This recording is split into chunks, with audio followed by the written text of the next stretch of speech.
Hi everyone, it's Jerry. This is Game 4 from the 2014 World Chess Championship match between Magnus Carlsen and Viswanathan Anand. Going into this round, both players remain level at 1.5 points each, and Carlsen with the white pieces in this one, he opened with e4. Anand replying with the Sicilian defense. We don't have a very dynamic play in this one. I think it's more of a maneuvering type of game, a positional type of game in this one. Knight f3, e6, and now g3, preparing a kingside fianchetto, knight c6, bishop g2, black builds a center, castles, knight f6, and something needs to be done about this pawn duo. d4 is it to strike at this, and eventually these guys will be exchanged, and what do you know, we have this isolated d-pawn structure that is the main focus of the game, playing against the isolated d-pawn. Following up, we have bishop e7, and now bishop to e3. Something I was referencing during the live stream is this idea. Instead of bishop to e3, it might be tempting on the white side to take on c5 and then land this check. But do know that this would be a perfectly good reply to a check. Sometimes there might be some fear of blocking on the e6 square with the bishop because of knight g5. However, do know that black has very strong play against this weakened f2 square. It has been weakened as soon as the rook played to e1. If this rook does give a check and the bishop blocks and the knight jumps in to attack, black can simply castle. This is an open position. Development is most important. Black has all their pieces working, or is at least very close to having all their pieces working. The queen is the only one who needs to move in order for black to become fully developed. If knight takes, pawn takes, rook takes, these guys are doing nothing. And already we have sacrifices on f2 that are available for black. Okay, we have this idea where king takes, knight e4, white is simply getting killed. That's double check, queen b6. You get the idea. White would be in a very difficult position. I just wanted to highlight that in this position, to take on c5 and then try to jump in here and land this check, this is a convenient way to block the check without fear of knight g5 piling up on that pinned piece. In the game, white wanted to force black to capture on d4, therefore it was bishop to e3, exerting more pressure on the c5 pawn. Black takes, the knight is there to recapture. Not too many more exchanges in this game, not for a while at least. From this point on, there won't be any exchanges for a little bit. A lot of maneuvering, getting pieces to good squares coming up. Black develops now with tempo. White is there reacting. With that move was also looking to maybe jump into f5.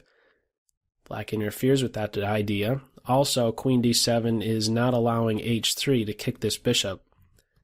This guy here can be a bit of a pain to the white side. Watching out on that d1 square, a square that the queen rook would one day like to make use of, where it can put additional pressure on the d5 pawn. But that's not so easily accomplished, getting in that h3 advance. Queen d7 interferes with that, and again watches over the f5 square. Knight d2, castles, knight f3. Some nice harmony in the position. The knights are connected. These knights here, opposite one another, are fighting for the central dark squares. They offset. Rook e8, rook e1. Small improvements here. Bishop to e5. This, by the way, at this moment here, white has this option of taking on c6 and then following up with knight e5. However, there is the move queen b7. And if the knight is taking out the light square bishop, knight g4, bishop d4, there is now bishop f6, exchanging one of the bishops. And this is Perfectly fine position for black, a reliable home certainly for the f6 knight, and white is still having to react to this threat on the b pawn. Pretty much equal position. We didn't have that. Was an interesting idea though, a forcing line, something to calculate without question, to capture and then follow up with the fork. You are, after all, picking up a valuable bishop, but I believe black would have been fine in that line. In the game, we had rook e1 and bishop d6, so now this idea is certainly ruled out altogether. Both bishop and knight are now watching over e5. c3 reinforces the d4 point, rules out any knight b4 ideas. Maybe in some cases that could be a bit of a nuisance to the queen. h6, black has a flight square, queen f1. This is a move during the live stream that I was doing. I thought it was a move that took about a half hour. Apparently I lost track of time. It only took about 10 minutes for queen to f1 to be played. And the idea behind it is, unless the clocks are messed up right now, but I'm not quite sure. Anyhow, this was the big think of the game right here, this moment. Move 15 took about 10 minutes, judging by the clocks at least right here. Queen f1 is permitting now h3 to give this bishop a kick. Anand spent nearly 20 minutes on his reply. Why did he take so much time? Well, there's a serious idea in mind with queen f1. It's not just to give the bishop a kick, it's to one day maybe force a knight for bishop exchange. As an example, just making a passive move here, such as a6, there can follow h3. If the bishop retreats to one of these two, of course the knight can take him out, and if he tries to go elsewhere, such as bishop h5, there is knight h4, and g4 is not long off, forcing the bishop to g6, and then we can have, again, this knight for bishop exchange, this very important imbalance in chess. So, in order to meet this idea of h3 and trying to hunt the bishop down, we have the voluntary retreat of the bishop, with bishop h5, h3, bishop g6. The bishop gets on this diagonal before it's maybe ruled out altogether. Now that the bishop is no longer on this diagonal, the white queen rook could finally play to that d1 square. There is no pin on this diagonal now that the bishop is no longer on that g4 or h5 square.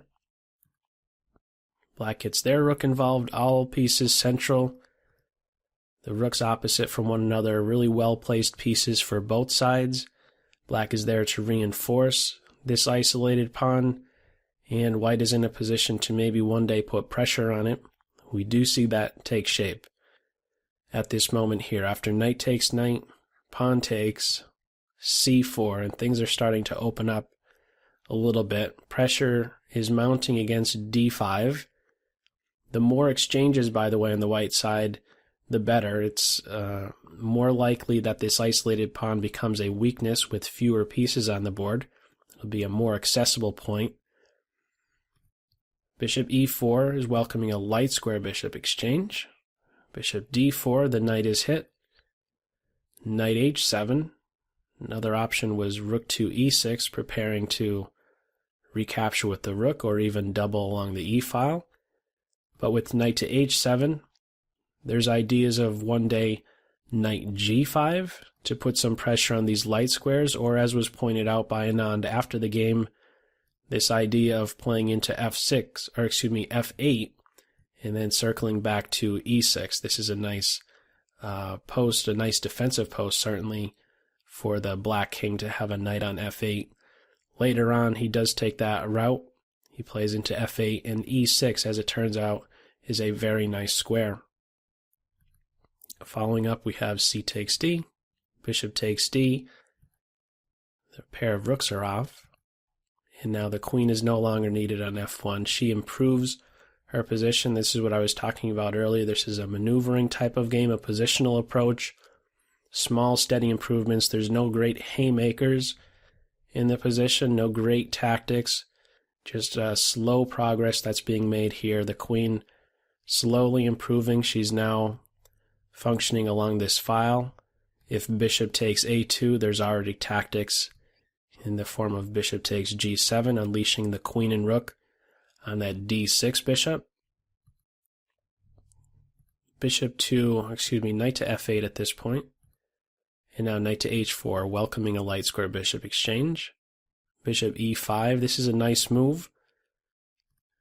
Taking into account what exactly? This bishop on d4, there's no way that black's dark square bishop is better than white's right here, who is pointing right at the heart of this structure on the king's side, g7. So black looks to neutralize this well-placed dark square bishop with bishop to e5. Bishop takes bishop, queen takes, and the other bishops are off. And now this is a decision point for black to keep the queens on the board or not. You could have this, but at the end of it, the white rook is the one who's likely to be more active than the black rook. Could even have the knight jumping into f3, rook d5, and then this rook maybe doing something else like coming over to a3 or even exchanging. This would be a great asset in this ending. I don't know that that would be such a good option here after knight to f3 to even go into the d5 square, maybe rook a5. Interesting endgame. White is the one who's still trying for something, having the better pawn structure. That is essentially what this ending is coming down to. Is there some play against the one liability in the position, the black queenside pawn structure, these guys here being split and isolated? We didn't have that. The queens remained on board in this game. In fact, they never left. Bishop takes bishop, queen takes, and now b3. Okay, just meeting queen takes b2. The knight gets into the nice square on e6. This pawn will be no issue for black to watch over. With this knight on e6, if black needs this pawn to be defended, he can always bump up one square, and everything is really well coordinated, right? The pawn on f7 defends the knight would be defending the pawn on c5. The only liability is maybe that a7 pawn, but he could be defended, I believe, quite easily with maybe a rook or a queen. We don't have any pressure being placed on that pawn, however, in this game. We have knight f3, queen f6, so he's just getting back into play. Queen f6, backing up. We have this idea of maybe a rook jumping into d8. King g2, the knight on f3 was only being watched over by the queen, so a little bit of a change of the guard. King g2 defends the knight. This is freeing up the queen to do other more exciting things, such as queen a6. That would be a good way to put pressure on these weak links. Following up rook d8, queen e2, and black is not so quick to exchange rooks. Instead, rook d5, basically saying if you want a rook exchange, you're going to allow me to have a passed pawn. And that's what takes shape. Rook takes, pawn takes, he's a runner, but it's not so easy to get him going. There is the knight and the queen that can track him right down. In fact, the knight, an excellent blockader, he could jump into d3 and put a great halt to that pawn. He could only go as far as d4 as long as there's a knight around on that d3 square. Not so easily dislodged from this post. As a follow-up, it is knight e5, queen f5, knight d3, knight d4, and now g4. This was a sharp move. Carlsen, by the way, is, with this last move, just under 6 minutes. He's still needing to meet the 40th move. Both players still needing to make their 40 moves in pretty much limited time here. Sharp move, though, g4, hitting the queen. It's a counterpunch. Black can take this, and we're going to get the queen right back. We didn't have that. Queen d7. Like I said, the queens never left this game. If knight takes queen in this position, pawn takes. And if, let's say, knight here, well, this pawn will be tracked right down. Knight f4, knight takes, knight takes. This is a bit dangerous. You know, these guys can be forced through. With time, they could become passed, but it should still be holdable, but certainly a lot of calculation remains for as long as the knights are around. We didn't have knight takes queen, but rather queen d7. This is a nice square for the black queen, coordinated well with the pawns watching over the passed pawn and the pawn on a7. These pawns here are watched over by the king. Queen e5, improving the post of the queen. Hitting the knight drops back. King g3, queen b5, the knight is hit. Knight f4, the knights come off, the queens are still on board. King and pawn ending with some pair of queens on the board. How to make progress, it's very difficult.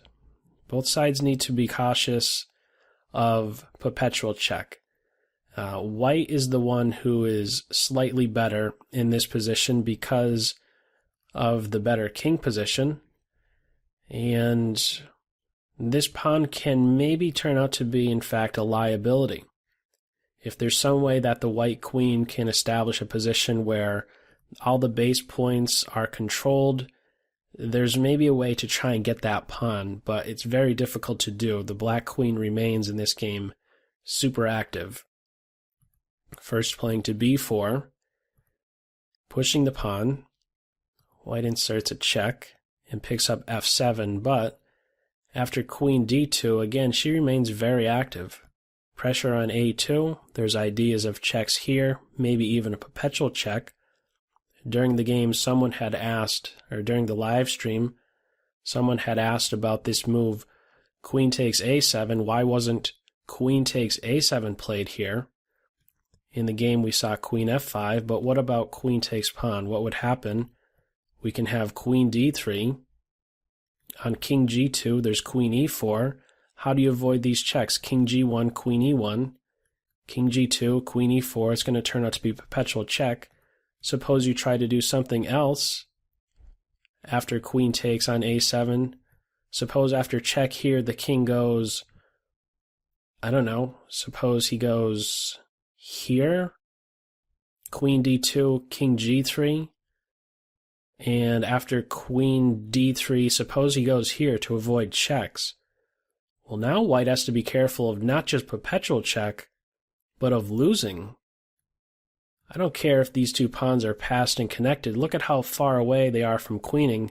This guy, by the way, the d pawn, is just a few steps away. So if white is going in this direction to avoid the perpetual check, they're also going in a direction where they're not going to be around to stop this pawn from advancing. The queen is the only one that would really be needed in order to escort this pawn down to the promotion square. So it's the short story, I guess, is that if white at this moment is going to pick up the pawn, black is always in a position to A, give a perpetual check, or B, in some cases here, shoulder off the king and try and promote their own pawn. We didn't have queen takes A, but rather queen f5 check, king h8, h4. The idea with this move is something black has to attend to get in g5 and g6. If a white pawn is established on g6, there's all of a sudden mating nets against the king. Pawn here guards f7 and h7. White at that point would only be needing to throw a piece on this back rank here, and that would be game over. Black is not going to allow that to happen, though. Grabbing the a pawn, ready to pick up another one with check. Black queen stays very active, so too does the white king. But after queen d2, again, she remains very active. Ideas of queen to d1 check, queen d3. If she's getting into d1, there's checks over here on g1 or h1. There's not really a great way to make progress here. If the king tries to get active towards the center, this is in fact losing. There go the queens, and here comes a new one. So you can't just go towards this pawn so easily. Again, there are these checks with queen d1, queen d3. Always something to constantly watch over. The queen is restricted. She has too many things that she needs to do. Watch over this pawn, she cannot watch over this pawn and still facilitate this type of an advance. That's one of the ideas behind queen to d2. I should have mentioned that. Not only queen d3 and queen d1, but she's also stopping this idea of g5, g6 to plant a pawn on that g6 square, looking for mating ideas. So after queen d2, this was a very strong move and basically the last move of the game, because as it follows up, we do in fact have a draw being agreed after queen e8, king h7, queen e4 check, king h8, queen to e8 check, king h7. It is at this point that the players agreed to a draw. So this is now the second draw of the game, but in both games that were draws, in games 1 and in this game 4, they were without question fighting draws. And we are yet again level in this match, both players now having 2 points each. Tomorrow's a rest day, and Game 5 will pick up on November 14th. And I will continue to track the progress of this match and live stream it and do videos of each of the games, and maybe you'll tune in for some of them if you can. So feel free to share what your thoughts are on this, and I'll catch you in the next video. As always, I hope you got something out of it. Take care.